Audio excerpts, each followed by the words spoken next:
이 내용을 모르고 학점은행제를 시작하시다가 중간에 포기하시거나 돈이랑 시간 날린 분들 정말 많이 봤어요. 제가 많은 학습자분들을 상담해드리고 과정 진행도 도와드렸는데요. 학습자분들마다 과정이 끝날 때쯤 꼭 후회하는 부분들이 있더라고요. 그래서 이번 영상에서는 학습자들이 후회하는 부분 5가지에 대해 말씀드리려고 해요. 아직 학점은행제를 시작하지 않으신 분들은 이 부분을 꼭 숙지해서 나중에 후회하는 일이 없으셨으면 좋겠습니다.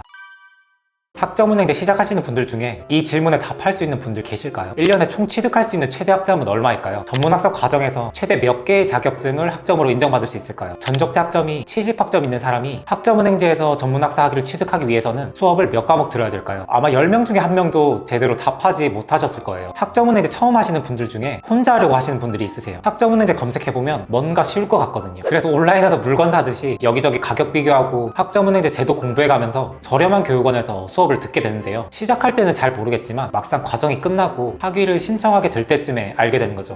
큰일 났다. 1년에 수업으로 최대 42학점까지만 이수할 수 있는데 그 이상을 듣는다든지 자격증을 취득했는데 기존에 보유하고 있던 자격증과 동일한 코드를 가지고 있어서 하나밖에 인정을 받지 못한다든지 하는 경우가 있어요. 실제로 매경 테스트와 테셋은 동일한 코드로 분류되기 때문에 둘 중에 하나만 자격증으로 학점 인정을 받을 수 있죠. 그리고 패키지로 묶여 있어서 저렴한 교육원에서 수업을 들어보신 분들은 아시겠지만 수강하게 되는 과목 중간중간에 난이도가 높은 과목들이 섞여 있는데요. 통계나 회계 등이 들어간 과목들은 시험을 볼 때 단순히 암기만 하면 되는 게 아니고 계산식을 써서 답을 도출해내야 하는 부분도 있기 때문에 이런 과목들에서 성적을 잘 못 받거나 꽈락을 하게 되면 재수강을 해야 하거나 원하는 시기에 자격증 응시 자격, 학위 취득 등을 못하게 되는 경우도 많습니다. 이처럼 학점은행제가 간단해 보이지만 제도를 따지고 들어가 보면 세세하게 알아야 할 부분들이 많아서 혼자 하게 될 경우에 놓치게 되는 경우가 비일비재하죠. 그래서 학점은행제를 혼자 하다가 도저히 안 돼서 저한테 오신 분들이 하는 말이 있어요. 가격을 좀 더 주더라도 안전하게 할 걸 그랬어요. 돈은 돈대로 더 쓰고 원하는 과정 마무리하는데 시간이 더 걸리게 생겼어요. 그래서 내가 학점은행제에 대해서 남들에게 설명해 줄 정도로 잘 안다, 이런 분들은 혼자 하셔도 되는데요. 내가 일일이 알아보면서 제대로 할 자신이 없다 하시는 분들은 첫 학기만큼은 믿을 수 있는 플래너와 함께 안전하게 진행하시는 걸 권장드립니다.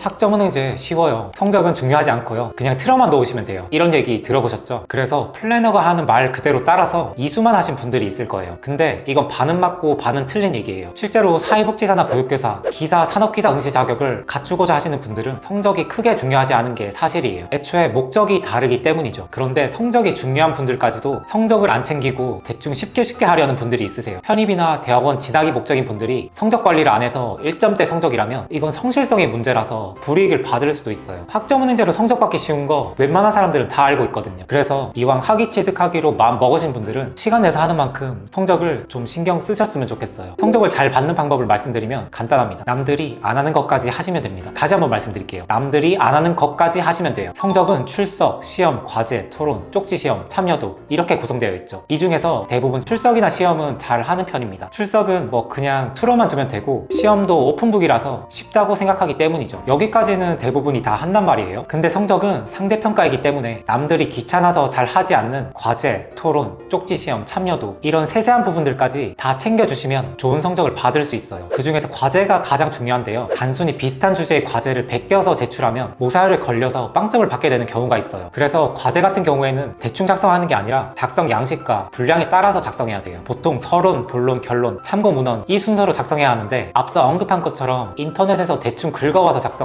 모사율에 걸리기 때문에 자신의 생각과 의견을 최대한 기재해 주시고 과제 작성 요령에 맞게 작성해 주셔야 합니다.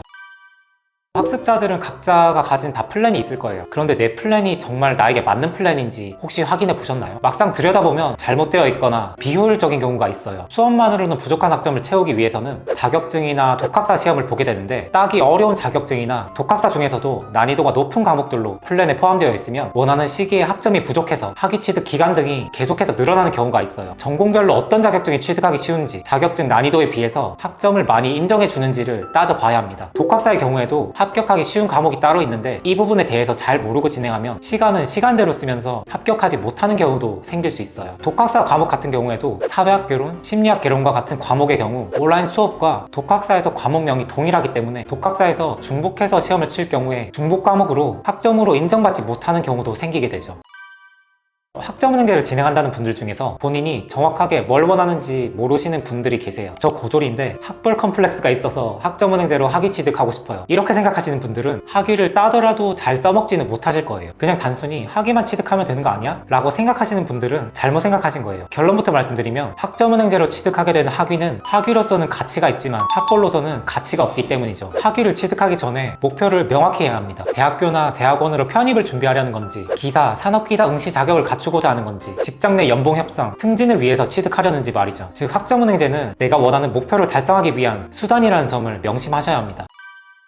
이건 정말 중요한 건데 심지어 플래너들도 잘 모르는 내용이에요. 아니 알고 있으면서도 간과하는 걸 수도 있는데요. 바로 플래너가 시험이랑 과제를 대신해 준다는 거죠. 근데 이거 불법인 거 알고 계셨나요? 학점은행제 수업이 온라인으로 진행되다 보니까 시험이나 과제에 대해서 너무 쉽게 생각하는 것 같아요. 학점은행제도 엄연히 국가에서 운영하는 교육제도인데 학습자 대신해 준다? 이거 진짜 범죄예요. 감옥에 갈 수도 있습니다. 만약 플래너가 시험이나 과제를 대신해 준다고 영업을 한다면 쉽게 하려다가 경찰에 잡혀갈 수도 있어요. 이번 영상에서는 학점은행제 졸업생들이 가장 후회하는 5가지에 대해서 알아봤는데요. 다시 정리해보면 학점은행제를 처음 하는 경우에는 웬만하면 혼자 하지 말고 믿을 수 있는 플래너와 안전하게 해라. 각자의 목표에 따라서 학점은행제 성적을 잘 받을 필요가 있다. 학습 설계를 잘못하는 경우가 있기 때문에 상세히 검토하고 진행해야 한다. 학점은행제를 시작하기 전에 목적을 명확히 하고 해야지 단순히 학위 취득만을 목적으로 하면 안 된다. 학점은행제 시험, 과제 등을 대신해주게 될 경우 법적인 처벌을 받을 수 있다. 제가 알려드린 내용 잘 숙지하셔서 여러분들이 원하는 결과 얻으시길 바랍니다. 학점은행제를 아직 시작하지 않았거나 학점은행제 관련 구체적인 상담을 희망하시는 분들은 아래 고정 댓글 링크를 통해 문의 남겨주세요. 감사합니다. 지금까지 학점위키였습니다.